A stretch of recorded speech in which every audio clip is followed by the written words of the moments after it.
વિદ્યાર્થી મિત્રો, આજે આપણે અભ્યાસ કરીશું ધોરણ 10ના સામાજિક વિજ્ઞાન વિષયના ચેપ્ટર નંબર 15નો, જેનું ટાઇટલ છે આર્થિક વિકાસ. પ્રત્યેક વ્યક્તિની પ્રત્યેક સવાર અલગ અલગ હોય છે. કેટલાક લોકો ભૌતિક સુખ સુવિધાથી ભરપૂર જીવન જીવે છે, પરંતુ વિશ્વની મોટાભાગની વસ્તી જીવન અસ્તિત્વ ટકાવી રાખવા સંઘર્ષ કરતી જોવા મળે છે. આ ગરીબ તરીકે ઓળખાતા લોકો માટે ભૌતિક સુખ સુવિધા અને આરામ એ કલ્પનાનો વિષય છે. આવી પરિસ્થિતિ કેવી રીતે ઉદ્ભવી, આ પરિસ્થિતિમાંથી બહાર કેવી રીતે નીકળવું વગેરે જેવા પ્રશ્નોનો ઉત્તર છે. હવે જોઈએ આર્થિક વિકાસ. આજના આધુનિક યુગમાં વિશ્વનો પ્રત્યેક દેશ વિકાસ માટે પ્રયત્ન કરે છે, પરંતુ વિકાસ એ માત્ર આર્થિક જ નહીં, અનેક પાસા ધરાવતી સામાજિક પરિવર્તનની પ્રક્રિયા છે. આથી વિકાસ એ કોઈ પણ દેશની રાષ્ટ્રીય આવકમાં થતો સતત વધારો દર્શાવે છે. આર્થિક વિકાસ એટલે દેશની રાષ્ટ્રીય આવકમાં સતત વધારો થવો, દેશની માથાદીઠ આવકમાં વધારો થવો, લોકોના જીવન ધોરણમાં સુધારો થવો. આ બાબતોને આર્થિક વિકાસ કહેવામાં આવે છે.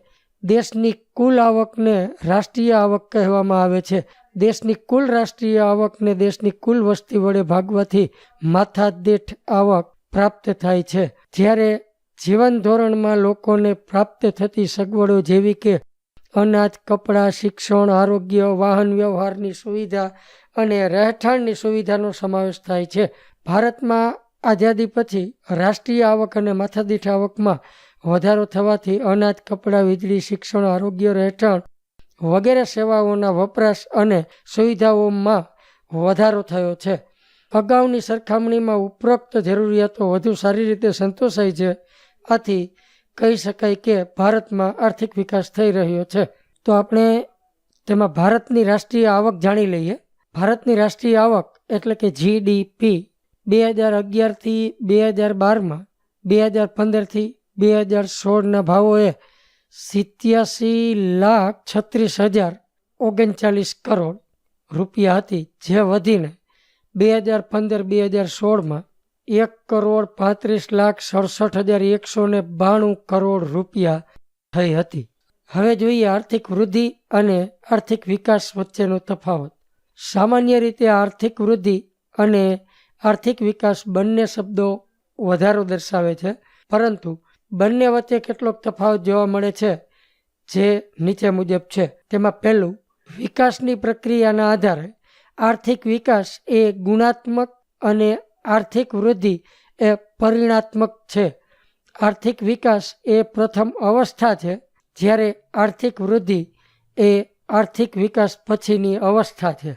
તો તેમાં જોઈએ બીજું, અર્થતંત્રમાં થતા પરિવર્તનને આધારે અર્થતંત્રમાં થતા નવા સંશોધનોના આધારે ઉત્પાદનમાં થતો વધારો એ આર્થિક વિકાસ છે. દાખલા તરીકે ખેતી ક્ષેત્રમાં ઘઉં, ડાંગર જેવા પાકમાં નવા બિયારણોની શોધ થતાં ઉત્પાદનમાં અનેક ગણો વધારો થયો. આ બાબત આર્થિક વિકાસ દર્શાવે છે. બીજી તરફ ખેડાણ લાયક જમીનમાં વધારો થવાથી ખેતી લાયક ઉત્પાદનમાં વધારો થાય તેને આર્થિક વૃદ્ધિ કહે છે. તેમાં જોઈએ ત્રીજું, વિકસિત અને વિકાસશીલ દેશોના સંદર્ભમાં. વિકસિત અને વિકાસશીલ દેશોના સંદર્ભમાં પણ બંને વચ્ચે તફાવત જોવા મળે છે. વિકસિત દેશોની રાષ્ટ્રીય આવકમાં થતો વધારો એ આર્થિક વૃદ્ધિ કહેવાય, જ્યારે વિકાસશીલ દેશોની રાષ્ટ્રીય આવકમાં થતો વધારો એ આર્થિક વિકાસ કહેવાય. હવે જોઈએ વિકાસશીલ અર્થતંત્રના લક્ષણો. વિકસિત અર્થતંત્ર અને વિકાસશીલ અર્થતંત્ર માથાદીઠ આવકના આધારે અલગ પાડવામાં આવે છે. વિશ્વ બેંકના 2004ના વિશ્વ વિકાસ અહેવાલમાં $735થી ઓછી માથાદીઠ આવક ધરાવતા દેશોને વિકાસશીલ અર્થતંત્ર તરીકે ઓળખવામાં આવે છે. વિકાસશીલ અર્થતંત્રના મુખ્ય લક્ષણો નીચે મુજબ ગણવામાં આવે છે. તેમાં પહેલું, નીચી માથાદીઠ આવક. વિકાસશીલ દેશોની રાષ્ટ્રીય આવક નીચી જોવા મળે છે, જ્યારે વસ્તી વૃદ્ધિનો દર વધુ હોવાથી માથાદીઠ આવક નીચી રહે છે. નીચી માથાદીઠ આવકને કારણે જીવન ધોરણ નીચું રહેવા પામે છે. બીજું, વસ્તી વૃદ્ધિ. વિકાસશીલ રાષ્ટ્રોમાં વસ્તી વધારો વધુ જોવા મળે છે. આવા દેશોમાં વસ્તી વૃદ્ધિનો દર 2% અથવા તેનાથી પણ વધુ જોવા મળે છે. હવે જોઈએ ત્રીજું, કૃષિ ક્ષેત્ર પર અવલંબન. વિકાસશીલ રાષ્ટ્રોમાં ખેતી મુખ્ય આર્થિક પ્રવૃત્તિ હોય છે અને દેશના 60% કરતાં પણ વધુ લોકો રોજગારી માટે ખેતી પર આધારિત હોય છે. દેશની રાષ્ટ્રીય આવકમાં પણ ખેતીનો ફાળો 25%ની આસપાસ હોય છે. હવે જોઈએ ચોથું, આવકની વહેંચણીની અસમાનતા. વિકાસશીલ રાષ્ટ્રોમાં આવક તથા ઉત્પાદનના સાધનોની વહેંચણીમાં અસમાનતા જોવા મળે છે. આ અસમાનતા ગ્રામીણ અને શહેરી બંને વિસ્તારોમાં જોવા મળે છે. દેશના ટોચના 20% ધનિક લોકો રાષ્ટ્રીય આવકનો 40% હિસ્સો ધરાવતા હોય અને તળિયાના 20% ગરીબ લોકો રાષ્ટ્રીય આવકનો 10% હિસ્સો ધરાવતા હોય છે. આમ વિકાસશીલ રાષ્ટ્રોમાં આવક અને સંપત્તિનું કેન્દ્રીકરણ ધનિક લોકોમાં થયેલું જોવા મળે છે. હવે જોઈએ પાંચમું, બેરોજગારી. બેરોજગારી એ વિકાસશીલ દેશોનું મહત્વનું લક્ષણ ગણી શકાય. આ દેશોમાં બેરોજગારીનું પ્રમાણ કુલ શ્રમિકોના 3% કરતાં વધુ હોય છે. આ દેશોમાં બેરોજગારી જુદા જુદા સ્વરૂપે જેવી કે મોસમી બેરોજગારી, છુપી બેરોજગારી, ઔદ્યોગિક બેરોજગારી વગેરે જોવા મળે છે, જે બેરોજગારી લાંબા ગાળાની હોય છે. હવે જોઈએ છઠ્ઠું, ગરીબી. ગરીબી એ વિકાસશીલ રાષ્ટ્રનું લક્ષણ છે. જે લોકો પોતાની પ્રાથમિક જરૂરિયાતો જેવી કે અનાજ, કપડાં, રહેઠાણ, શિક્ષણ અને આરોગ્ય વગેરે સંતોષી શકાતા ન હોય તેને ગરીબ ગણવામાં આવે છે. વિકાસશીલ દેશોમાં આવા લોકોનું પ્રમાણ લગભગ કુલ વસ્તીના 3 ભાગ જેટલું હોય છે. હવે જોઈએ સાતમું, દ્વિમુખી અર્થતંત્ર. વિકાસશીલ દેશોમાં અર્થતંત્રનું સ્વરૂપ દ્વિમુખી પ્રવર્તે છે. એક બાજુ ગ્રામ વિસ્તારમાં પછાત ખેત પદ્ધતિ, જૂની પુરાણી યંત્ર સામગ્રી, રૂઢિચુસ્ત સામાજિક માળખું, ઓછું ઉત્પાદન જોવા મળે છે. બીજી બાજુ શહેરી ક્ષેત્રમાં આધુનિક ઉદ્યોગો, નવી ઉત્પાદન પદ્ધતિ, આધુનિક યંત્રો તેમજ વૈભવી જીવનશૈલી જોવા મળે છે. હવે જોઈએ આઠમું, પાયાની અપર્યાપ્ત સેવાઓ. વિકાસ માટે અનિવાર્ય પાયાની સેવાઓ જેવી કે શિક્ષણ, વાહન વ્યવહાર, સંદેશા વ્યવહાર, વીજળી, આરોગ્ય, બેન્કિંગ વગેરેનો આવા અર્થતંત્રમાં ઓછો વિકાસ જોવા મળે છે, જે દેશના વિકાસ માટે અવરોધક બને છે. હવે જોઈએ નવમું, આંતરરાષ્ટ્રીય વ્યાપારનું સ્વરૂપ. વિકાસશીલ દેશોમાં વિદેશ વ્યાપારનું સ્વરૂપ અને માળખું અલગ અલગ જોવા મળે છે. આ દેશો મુખ્યત્વે કૃષિ પેદાશો અને બગીચા પેદાશો તેમજ કાચી ધાતુઓની નિકાસ કરતા હોય છે. આ પ્રકારની નિકાસોની માંગ ઓછી હોય છે અને ભાવો નીચા હોય છે, જેથી નિકાસોની કમાણી ઓછી હોય છે, જ્યારે આયાતો ઔદ્યોગિક પેદાશો અને યંત્ર સામગ્રીની હોય છે. આ વસ્તુઓના ભાવો વધુ હોવાથી આયાતો પાછળનો ખર્ચ વધે છે. આમ વિકાસશીલ રાષ્ટ્રો માટે વિદેશ વ્યાપારની શરતો પ્રતિકૂળ રહેવાથી દેશ ઉપર વિદેશી દેવું વધે છે. આમ વિકાસશીલ દેશોમાં મુખ્યત્વે ઉપર મુજબના લક્ષણો જોવા મળે છે. ભારત વિકાસશીલ રાષ્ટ્ર હોવાથી ઉપરના લક્ષણો વધતે ઓછે અંશે ભારતને પણ લાગુ પડે છે. હવે જોઈએ આર્થિક અને બિન આર્થિક પ્રવૃત્તિઓ. ભારતીય અર્થતંત્રનો પરિચય મેળવતા પહેલા આપણે આર્થિક અને બિન આર્થિક પ્રવૃત્તિઓનો અભ્યાસ કરીએ. તો તેમાં જોઈએ આર્થિક પ્રવૃત્તિ. આવક મેળવવાના કે ખર્ચ કરવાના હેતુથી કરવામાં આવતી પ્રવૃત્તિને આર્થિક પ્રવૃત્તિ કહે છે. દાખલા તરીકે ખેડૂત, કારીગર, વેપારી, શિક્ષક વગેરેની પ્રવૃત્તિને આર્થિક પ્રવૃત્તિ કહે છે. હવે જોઈએ બિન આર્થિક પ્રવૃત્તિ. જે પ્રવૃત્તિનો હેતુ આવક મેળવવાનો કે ખર્ચ કરવાનો ન હોય તે પ્રવૃત્તિને બિન આર્થિક પ્રવૃત્તિ કહે છે. દાખલા તરીકે માતા પોતાના બાળકને ઉછેરે છે, વ્યક્તિ સમાજ સેવાના કાર્યો કરે વગેરે બિન આર્થિક પ્રવૃત્તિ કહેવાય. હવે જોઈએ ભારતીય અર્થકારણનું માળખું. અર્થતંત્રમાં થતી વિવિધ અસંખ્ય આર્થિક પ્રવૃત્તિઓ કે વિવિધ વ્યવસાયોને 3 મુખ્ય વિભાગોમાં વહેંચવામાં આવે છે. તેમાં પહેલું, તેમાં 1 પ્રાથમિક ક્ષેત્ર, 2 માધ્યમિક ક્ષેત્ર અને 3 સેવા ક્ષેત્ર. આર્થિક પ્રવૃત્તિઓના આ વર્ગીકરણને વ્યાવસાયિક માળખા તરીકે ઓળખવામાં આવે છે. આ 3 વિભાગો અને તેમાં સમાવેશ થતી પ્રવૃત્તિઓની ચર્ચા આગળ મુજબ કરી શકાય. તો તેમાં જોઈએ પહેલું, પ્રાથમિક ક્ષેત્ર. અર્થતંત્રના આ વિભાગમાં ખેતી તેમજ ખેતી સાથે સંકળાયેલી પ્રવૃત્તિઓ જેવી કે પશુપાલન, પશુ સંવર્ધન, મત્સ્ય ઉદ્યોગ, મરઘા બતકા ઉછેર, જંગલો, કાચી ધાતુઓનું ખોદકામ વગેરે પ્રવૃત્તિઓનો પ્રાથમિક વિભાગમાં સમાવેશ થાય છે. હવે જોઈએ બીજું, માધ્યમિક ક્ષેત્ર. આ વિભાગમાં નાના અને મોટા પાયાના ઉદ્યોગો, બાંધકામ વગેરે પ્રવૃત્તિઓનો સમાવેશ થાય છે. આ વિભાગ ઉદ્યોગ તરીકે પણ ઓળખાય છે, જેમાં ટાંકણાથી લઈને મોટા મોટા યંત્રો સુધીનું ઉત્પાદન કરવામાં આવે છે. હવે જોઈએ ત્રીજું, સેવા ક્ષેત્ર. આ વિભાગમાં અનેક વિવિધ સેવાઓનો ઉપયોગ થાય છે.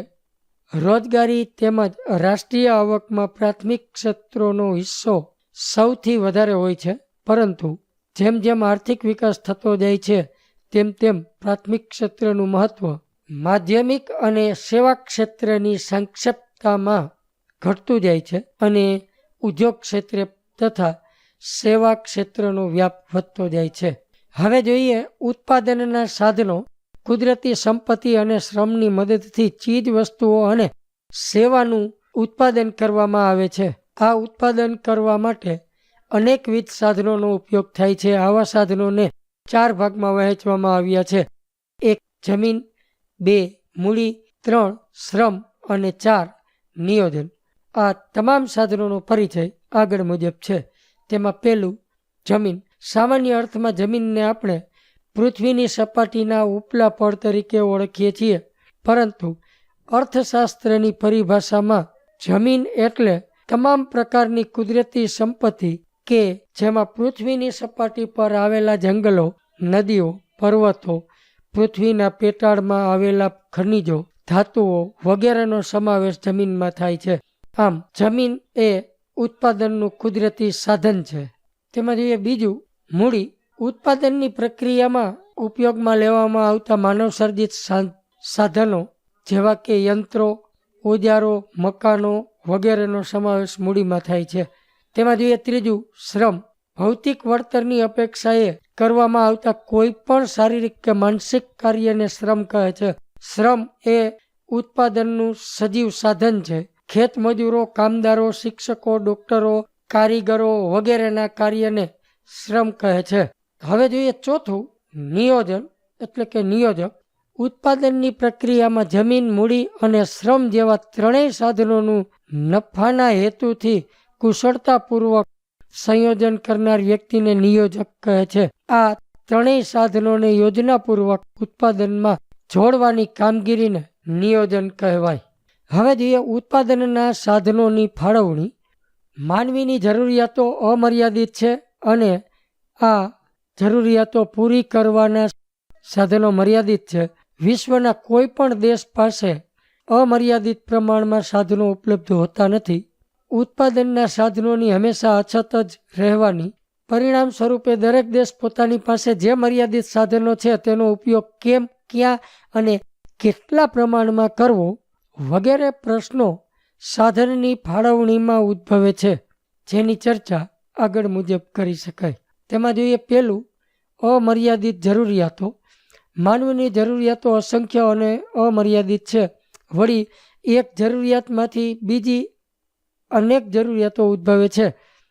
ઘણી જરૂરિયાતો વારંવાર સંતોષવી પડે છે, તો કેટલીક જરૂરિયાતો વિજ્ઞાન અને ટેકનોલોજીના વિકાસને કારણે પણ ઉદ્ભવે છે. આમ અનેક કારણોસર જરૂરિયાતો અમર્યાદિત બને છે. આથી આ જરૂરિયાતો પૂરી કરવા માટે જરૂરિયાતોની પસંદગી કરવી પડે છે. હવે જોઈએ બીજું, જરૂરિયાતોમાં અગત્યનું ક્રમ. અમર્યાદિત જરૂરિયાતોની સામે ઉત્પાદનના સાધનો મર્યાદિત હોવાથી કઈ જરૂરિયાતો વધુ અગત્યની છે તે વ્યક્તિએ નક્કી કરી અને જરૂરિયાતોને અગત્યનું ક્રમ મુજબ સંતોષવી પડે છે. જે જરૂરિયાત વધુ અગત્યની હોય તેને પ્રથમ સંતોષવી પડે અને ત્યારબાદ અન્ય જરૂરિયાતો. આમ ઉત્પાદનના સાધનો મર્યાદિત હોવાથી જરૂરિયાતોમાં અગત્યનું ક્રમ નક્કી કરવો પડે છે. હવે ત્રીજું, મર્યાદિત સાધનો. ઉત્પાદનના સાધનોમાં મુખ્યત્વે કુદરતી સંપત્તિ અને માનવીય સંપત્તિ હોય છે. આ તમામ સાધનો મર્યાદિત હોય છે, તેથી તેનો કરકસરપૂર્વક ઉપયોગ કરવો પડે અને પસંદ કરેલી જરૂરિયાતોને લક્ષમાં લઈ સાધનોની ફાળવણી કરવી પડે. હવે જોઈએ ચોથું, સાધનોનો વૈકલ્પિક ઉપયોગ. જરૂરિયાત સંતોષવાના સાધન મર્યાદિત છે એટલું જ નહીં, પરંતુ તે વૈકલ્પિક ઉપયોગ ધરાવે છે. ઉત્પાદનનું કોઈ સાધન એક કરતાં વધુ ઉપયોગમાં આવતું હોય તો તે સાધન અનેક ઉપયોગ ધરાવે છે. આ સાધનનો એક સમયે એક જ ઉપયોગ થઈ શકે છે, તેથી આ ઉપયોગ વૈકલ્પિક છે એમ કહેવાય. જેમ કે જમીનમાં ઘઉંનો પાક વાવીએ તો બાજરી, મકાઈ, મગફળી કે અન્ય પાક લઈ શકતા નથી. જમીનના અન્ય ઉપયોગ જતા કરવા પડે છે. આમ ઉપરોક્ત પરિસ્થિતિમાં વધુમાં વધુ જરૂરિયાત સંતોષાય તે રીતે ચીજવસ્તુઓ અને સેવાઓના ઉત્પાદનમાં સાધનોની ફાળવણી કરવામાં આવે છે. હવે જોઈએ ઉત્પાદનના સાધનોની ફાળવણીની પદ્ધતિઓ.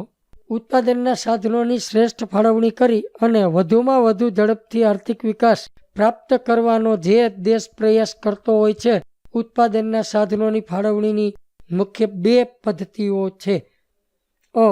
બજાર પદ્ધતિ અને બ. સમાજવાદી પદ્ધતિ. આ બંને પદ્ધતિ એકબીજાની તદ્દન વિરોધી છે. આ બંને પદ્ધતિઓનો સમન્વય કરી અન્ય પણ કેટલીક પદ્ધતિઓ વિકાસ પામી છે. દરેક દેશ પોતાને અનુરૂપ હોય એવી એક યા બીજી પદ્ધતિ સ્વીકારે છે. ઉત્પાદનના સાધનોની ફાળવણી અંગેની મુખ્ય પદ્ધતિઓની સમજૂતી આ મુજબ છે. અ. બજાર પદ્ધતિ. અમેરિકા, જાપાન વગેરે જેવા દેશોએ પોતાની આર્થિક વિકાસ બજાર પદ્ધતિથી કર્યો હતો. બજાર પદ્ધતિને મૂડીવાદી પદ્ધતિ તરીકે પણ ઓળખવામાં આવે છે. આ પદ્ધતિમાં ઉત્પાદનના સાધનોની ફાળવણી નફાના આધારે થાય છે. આ પદ્ધતિમાં ઉત્પાદન અને તેની સાથે સંકળાયેલા આર્થિક નિર્ણયોમાં કેન્દ્ર સાથે નફો હોય છે. લોકોને જે વિવિધ ઉદ્યોગોમાં મૂડીરોકાણ કરવાનું નફાકારક જણાયું તેમાં તેઓએ મૂડીરોકાણ કર્યું. આ પદ્ધતિમાં બજાર તંત્ર સંપૂર્ણપણે મુક્ત હોય છે. સરકારની કોઈ ચોક્કસ આર્થિક નીતિ કે ભૂમિકા હોતી નથી. બજાર તંત્રમાં સ્પર્ધાનું તત્વ અનોખી કામગીરી બજાવે છે. હરીફાઈયુક્ત બજારમાં મહત્તમ નફો મેળવવા કાર્યક્ષમતા વધુને વધુ ઊંચે લઈ જવી પડે છે. આ પ્રક્રિયાને કારણે અનેક નવા સંશોધનો થાય છે અને ઉત્પાદનની નવી પદ્ધતિઓ શોધાય છે, જેના દ્વારા ઉત્પાદન મહત્તમ થાય છે. આના લીધે દેશનો આર્થિક વિકાસ ઝડપથી થાય છે. આમ બજાર પદ્ધતિમાં સ્પર્ધા કે હરીફાઈનું તત્વ અદૃશ્ય હાથની જેમ સમગ્ર બજાર પર નિયંત્રણ રાખે છે.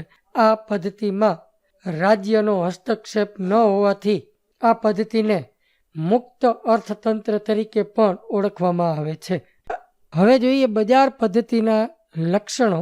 તેમાં પહેલું, ઉત્પાદનના સાધનોની માલિકી વ્યક્તિગત કે ખાનગી હોય છે. બીજું, બજાર પદ્ધતિમાં આર્થિક પ્રવૃત્તિના કેન્દ્રમાં નફો હોય છે. ત્રીજું, ગ્રાહકોને પસંદગી કરવાની વિશાળ તક મળે છે. ચોથું, સરકારનો હસ્તક્ષેપ બજારમાં હોતો નથી. પાંચમું, ઉત્પાદનના સાધનોની ફાળવણી નફા આધારિત થાય છે.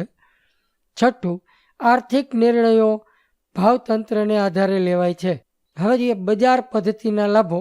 તેમાં પહેલું, બજાર પદ્ધતિમાં વ્યક્તિનું આર્થિક સ્વાતંત્ર્ય જળવાય છે. બીજું, ઉત્પાદનના સાધનોનો મહત્તમ અને કાર્યક્ષમ ઉપયોગ થાય છે. ત્રીજું, મહત્તમ ઉત્પાદન હાંસલ કરી શકાય છે. ચોથું, અર્થતંત્રમાં સતત નવા સંશોધનો થતા રહે છે, જેના કારણે આર્થિક વિકાસને ગતિ મળે છે. પાંચમું, સ્પર્ધાને કારણે વસ્તુની ગુણવત્તા શ્રેષ્ઠ બને છે. હવે જોઈએ બજાર પદ્ધતિની મર્યાદાઓ, ખામીઓ. બજાર પદ્ધતિના અનેક લાભો હોવા છતાં તે સંપૂર્ણ નથી. એમાં કેટલીક ખામીઓ કે તેની મર્યાદાઓ છે જે આ પ્રમાણે છે. તેમાં પહેલું, નફાને ધ્યાનમાં રાખીને ઉત્પાદન થતું હોવાથી મોજ શોખની વસ્તુઓનું ઉત્પાદન વધુ થાય અને પ્રાથમિક જરૂરિયાતની વસ્તુઓનું ઉત્પાદન ઘટે છે. બીજું, રાજ્યની કોઈ નીતિ વિષયક ભૂમિકા ન હોવાથી કુદરતી સંપત્તિનો દુર્વ્યય થાય છે. ત્રીજું, ગ્રાહકોની બજાર વિશેની અજ્ઞાનતાના કારણે તેનું શોષણ થાય છે. ચોથું, સંપત્તિ અને આવકનું કેન્દ્રીકરણ થવાથી આવકની અસમાનતામાં વધારો થાય છે. પાંચમું, ઇજારાશાહી, આર્થિક અસ્થિરતા, મજૂરોનું શોષણ વગેરેનો ભય રહે છે. હવે જોઈએ બ. સમાજવાદી પદ્ધતિ. બજાર પદ્ધતિની અનેક ખામીઓ તથા નિષ્ફળતાના પરિણામે સમાજવાદી પદ્ધતિનો ઉદ્ભવ થયો. રશિયા અને ચીન જેવા દેશોએ આ પદ્ધતિ અપનાવી ઝડપથી આર્થિક વિકાસ હાંસલ કર્યો હતો. સમાજવાદી આર્થિક પદ્ધતિ એ બજાર પદ્ધતિથી તદ્દન વિરોધી છે. સમાજવાદી આર્થિક પદ્ધતિમાં બધા જ આર્થિક નિર્ણયો રાજ્યતંત્ર દ્વારા લેવામાં આવે છે. ઉત્પાદનના બધા જ સાધનોની માલિકી રાજ્યની હોય છે. આ પદ્ધતિમાં સમગ્ર અર્થતંત્રનું સંચાલન રાજ્ય દ્વારા થાય છે. ઉત્પાદન, મૂડીરોકાણ, સાધનોની ફાળવણી, ઉત્પાદનની વહેંચણી વગેરે સમાજની જરૂરિયાતને ધ્યાનમાં રાખીને રાજ્ય દ્વારા કરવામાં આવે છે. સમાજવાદી પદ્ધતિમાં કેન્દ્ર સ્થાને નફો નહીં પણ સમગ્ર સમાજનું કલ્યાણ રહેલું હોય છે. ચીજ વસ્તુઓનું ઉત્પાદન અને ભાવો રાજ્ય દ્વારા નક્કી થાય છે.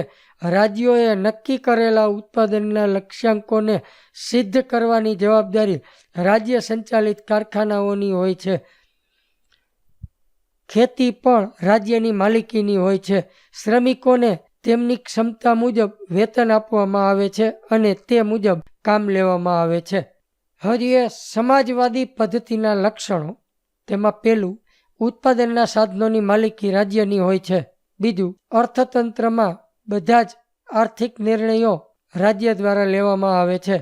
ત્રીજું, આર્થિક પ્રવૃત્તિના કેન્દ્રમાં નફો નહીં પણ સમાજનું હિત હોય છે. ચોથું, શ્રમિકોને કામના બદલામાં વેતન ચૂકવવામાં આવે છે. હવે જોઈએ સમાજવાદી પદ્ધતિના લાભો. તેમાં પહેલું, સમાજની જરૂરિયાત મુજબ ઉત્પાદન થવાથી બિનજરૂરી કે મોજ શોખની વસ્તુઓનું ઉત્પાદન થતું નથી. બીજું, આ પદ્ધતિમાં ઉત્પાદનના નિર્ણય રાજ્ય દ્વારા લેવાતા હોવાથી કુદરતી સંપત્તિનો દુર્વ્યય થતો નથી. ત્રીજું, આવક અને સંપત્તિની અસમાનતા દૂર થાય છે. ચોથું, ગ્રાહકોનું શોષણ થતું નથી. હવે જોઈએ સમાજવાદી પદ્ધતિની મર્યાદાઓ અને ખામીઓ. સમાન વહેંચણી અને સામાજિક કલ્યાણના ઉમદા ધ્યેય સાથે અમલમાં આવેલી સમાજવાદી પદ્ધતિમાં પણ કેટલીક ખામીઓ છે જે આ મુજબ છે. તેમાં પહેલું, ઉત્પાદનના સાધનોની માલિકી રાજ્યની હોવાથી ઉત્પાદન વધારવા માટે પ્રોત્સાહન મળતું નથી. બીજું, સ્પર્ધા કે હરીફાઈના અભાવના કારણે અર્થતંત્રમાં સંશોધનને વેગ મળતો નથી. ત્રીજું, આ પદ્ધતિમાં વ્યક્તિગત સ્વાતંત્ર્ય જળવાતું નથી. ચોથું, રાજ્યના સંપૂર્ણ હસ્તક્ષેપના કારણે અમલદારશાહીનો ભય ઊભો થાય છે. હવે જોઈએ મિશ્ર અર્થતંત્ર. બજાર પદ્ધતિ અને સમાજવાદી પદ્ધતિની કેટલીક મર્યાદાઓના કારણે બંને પદ્ધતિઓની કેટલીક સારી બાબતોનો સુમેળ સાધી અને મધ્યમ માર્ગ તરીકે મિશ્ર અર્થતંત્રની પદ્ધતિ અસ્તિત્વમાં આવી. મિશ્ર અર્થતંત્ર એટલે એવી આર્થિક પદ્ધતિ કે જેમાં જાહેર અને ખાનગી ક્ષેત્રનું સહઅસ્તિત્વ હોય અને આ બંને ક્ષેત્રો એકબીજાના હરીફ નહીં પરંતુ પૂરક બનીને કામ કરતા હોય. આ પદ્ધતિમાં ખાનગી વિભાગમાં ખેતી, વ્યાપાર, નાના વપરાશી માલના ઉદ્યોગો વગેરેની માલિકી વ્યક્તિગત કે ખાનગી હોય છે, જ્યારે ભારે ઉદ્યોગો, સંરક્ષણ સામગ્રીના કારખાના, રેલવે, વીજળી, રસ્તાઓ, સિંચાઈ વગેરે પાયાના ચાવીરૂપ ક્ષેત્રોની માલિકી રાજ્યની હોય છે. આ પદ્ધતિમાં બજારો સંપૂર્ણ સ્વતંત્ર હોતા નથી.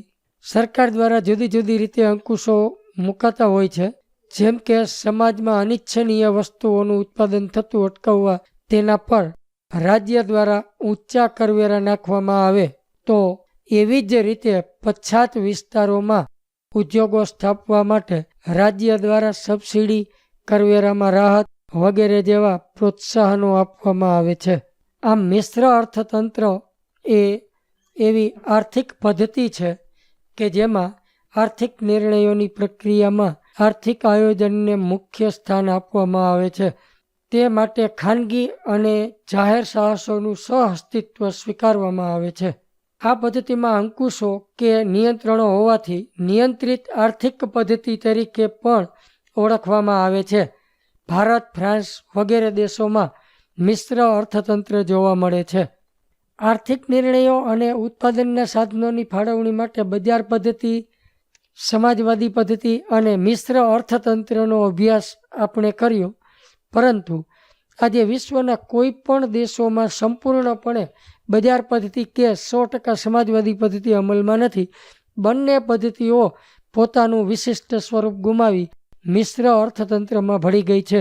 બજાર પદ્ધતિમાં આજે આયોજન અને રાજ્યનું નિયંત્રણ જોવા મળે છે, જ્યારે સમાજવાદી પદ્ધતિમાં પણ આર્થિક છૂટછાટો અને આર્થિક ઉદારતાની અસર જોવા મળે છે. પરંતુ મિશ્ર અર્થતંત્રમાં પણ ખામીઓ જોવા મળે છે, જેવી કે આર્થિક અસ્થિરતા, સંકલનનો અભાવ, આર્થિક નીતિઓમાં અસાતત્યતા, આર્થિક વિકાસનો નીચો દર વગેરે મર્યાદાઓ મિશ્ર અર્થતંત્રમાં પણ જોવા મળે છે. તો વિદ્યાર્થી મિત્રો, અહીં આપણું ધોરણ 10નું સમાજ વિજ્ઞાન વિષયનું ચેપ્ટર નંબર 15, જેનું ટાઇટલ હતું આર્થિક વિકાસ, તે અહીં પૂરું થાય છે. તો આપના વિશેષ અભ્યાસક્રમ માટે જોતા રહો અમારી યોર બુક ચેનલ. લાઈક કરો, શેર કરો અને સબસ્ક્રાઈબ કરો તથા કોમેન્ટ આપતા રહો એવી આશા સાથે થેન્ક યુ. Bye bye.